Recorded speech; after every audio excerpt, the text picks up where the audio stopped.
جبکہ جو دوسرا حصہ ہے اس میں استغفار یعنی کہ اللہ تعالیٰ کے حضور اپنی غلطیوں اپنے گناہوں کی معافی طلب کرنا، اپنے گناہوں کی معافی مانگنا، اللہ تعالیٰ کے حضور پشیمانی کا اظہار کرنا، ہم سے جو گناہ ہو چکے ہیں، ہم سے جو خطائیں ہو چکی ہیں ان کا اللہ تعالیٰ کے سامنے اظہار کر کے ان کی معافی مانگنا، یہ سب سے زیادہ فضیلت والی جو ہے وہ دعا قرار دیا گیا ہے۔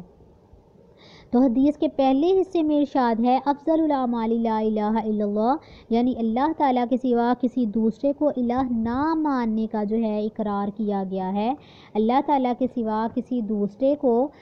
دوسرے کی بندگی جو ہے وہ ماننے سے اقرار کیا گیا ہے۔ تو یہ بیٹا سب سے زیادہ فضیلت والا جو ہے وہ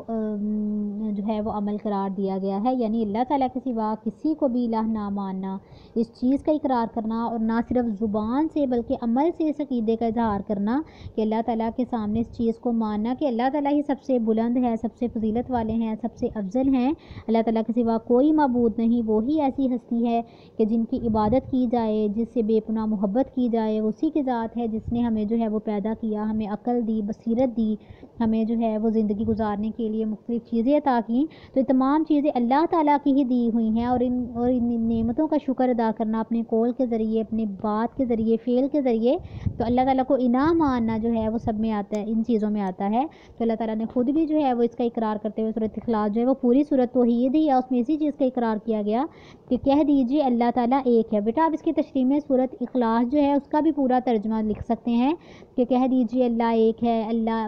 واحد ہے، اللہ بے نیاز ہے، نہ ہی اس نے کسی کو پیدا کیا ہے اور نہ اس سے کوئی پیدا ہوا ہے، یعنی کہ نہ کسی کا وہ والد ہے اور نہ کسی کا بیٹا اور نہ ہی اس کا کوئی ہمسر ہے۔ آپ سورۃ اخلاص کا ترجمہ اس میں جو ہے وہ لکھ سکتے ہیں۔ تو لا الہ الا اللہ میں جو لفظ الہ آیا ہے، لفظ الہ معبود اس کا مطلب ہے، تو معبود سے مراد ایک ایسی ہستی ہے، ایسی ذات ہے جس کی عبادت کی جائے، جس سے بے پناہ محبت ہو، اور محبت کے ذریعے ہی اس کی عقیدت اور محبت کا اظہار کیا جائے، اور یہ اس بات کو مانا جائے کہ وہ اللہ تعالیٰ کی ہی ذات ہے جس نے ہمیں پیدا کیا، ہمیں عقل دی، بصیرت عطا کی، ہمیں نہ صرف زندگی دی بلکہ اس زندگی کی تمام دوسری نعمتیں بھی عطا کی۔ ہمیں چاہیے کہ ہم اپنے قول سے، اپنے فعل سے، قول اپنی بات سے بھی، اپنے فعل کام کے ذریعے بھی، اپنے قول و فعل سے اسی کو الہ مانے اور اسی کی عبادت کریں اور اسی سے جو ہے وہ سب سے زیادہ محبت کریں۔ تو دوسرے حصے میں بیٹا جو ارشاد فرمایا گیا کہ افضل الدعاء الاستغفار، یعنی بہترین دعا استغفار ہے کہ اپنے گناہوں اور نافرمانیوں کی معافی مانگنا۔ انسان جو ہے وہ بعض اوقات اللہ تعالیٰ نے جو ہے وہ دنیا کی رنگینیوں میں کھو کر، دنیا کی خواہشوں میں کھو کر جو ہے وہ اپنے اللہ تعالیٰ سے اپنے حقیقی جو ہے وہ مالک کی احکامات کو کبھی نظر انداز کر دیتا ہے۔ دنیا کی جو ہے وہ خواہشوں میں کھو کر بعض اوقات انسان اپنے خالق کی رضا کے خلاف کوئی غلطی کر دیتا ہے، اپنے ایسا گناہ کر دیتا ہے جو کہ اس کے جو ہے وہ اس کے عمل کے برعکس ہوتا ہے۔ یعنی کہ کبھی ایسا ہوتا ہے کہ ہم اپنی دنیا کے کاموں میں ایسے مگن ہیں، ہم نماز ادا نہیں کرتے، نماز چھوٹ جاتی ہے، یا جو ہے ہم کوئی برا کام کر دیتے ہیں، کسی کو تکلیف دے دیتے ہیں، کسی کے ساتھ برا کام کر دیتے ہیں، اپنے فرائض ادا نہیں کرتے، تو یہ جو ہے وہ ہم دنیا کی جو ہے وہ نعمتوں میں یا دنیا کی رنگینیوں میں کھو کر ہی ایسے کام کرتے ہیں نا۔ تو پھر اپنے ان تمام گناہوں کا جو ہم نے ارتکاب کیا ہے، اللہ تعالیٰ کو الہ جو ہے وہ مانتے ہوئے اس کی بخشش مانگنا، اپنے گناہوں کی معافی مانگنا کہ اللہ تو غفور الرحیم ہے، ہم سے جو جانے میں انجانے میں جو گناہ ہو گئے ہمیں اس کے لیے معاف فرما دے، ہمیں بخش دے۔ تو اللہ تعالیٰ سے اس بات کی جو ہے وہ معافی مانگنا،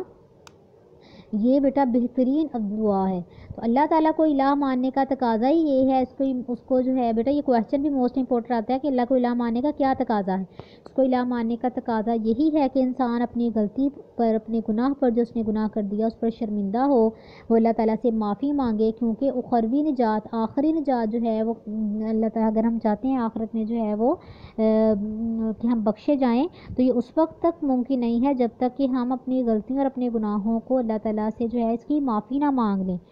اب اگر کوئی اللہ کی نگاہ میں پسندیدہ بننا چاہتا ہے، محبوب بننا چاہتا ہے، تو اسے چاہیے کہ ہر وقت چلتے پھرتے جو ہے اپنے دل میں، اپنی زبان سے، دل و جان سے لا الہ الا اللہ کا ذکر کرتا رہے اور استغفار جو ہے وہ کرتا رہے، اس کا اظہار وہ اللہ تعالیٰ کے حضور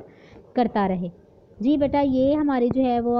حدیث جو ہے وہ تشریح ہو گئی۔ آپ نے بک والی جو ہے وہ حدیث اور اس کی تشریح بک سے پہلے آج یاد کرنی ہے، پھر بیٹا میں آپ کو جو سینڈ کروں گی آپ نے اس کو دیکھنا ہے، اگر آپ کو وہ ایزی لگ رہی ہے آپ اس کو بھی نیٹ کاپیز پر لکھ سکتے ہیں، پھر نہیں تو آپ نے اگر خود بنانی ہے تو آپ اس میں آیات سورۃ اخلاص جیسے ہو گیا توحید کے حوالے سے، ان التوحید رأس الطاعات یہ بھی حدیث ہے، اس کے علاوہ بھی توحید اور استغفار کے حوالے سے اگر جو بھی آپ کو مٹیریل ملتا ہے آپ وہ ایڈ کر کے اپنی خود سے تشریح بنائیں تو وہ زیادہ بہتر ہے، ٹھیک ہے۔ آج کا بیٹا آپ کا لیسن اتنا ہے کہ آپ نے بک والی حدیث اور تشریح یاد کرنی ہے، اور پھر جو آپ کو کام سینڈ کیا جائے گا اس کو آپ لوگوں نے لکھنا ہے نیٹ کاپیز پہ، اور پھر نیکسٹ 2 days میں آپ لوگوں نے اس تشریح کو یاد کرنا ہے اور لکھ بھی لینا ہے۔ تو نیکسٹ منڈے کو انشاءاللہ ہم جو ہے اب ہماری کلاس منڈے کو ہوگی تو تب ہم حدیث نمبر جو 2 ہے اس کو شروع کریں گے اور اس کا ترجمہ اور پھر اس کی بھی تشریح کریں گے، اور پھر اس کا تشریح آپ لوگوں نے اپنی نیٹ کاپیز پہ ایسے ہی بنانی ہے۔ آج کا بیٹا کام اتنا ہی ہے، اوکے بیٹا، اللہ حافظ۔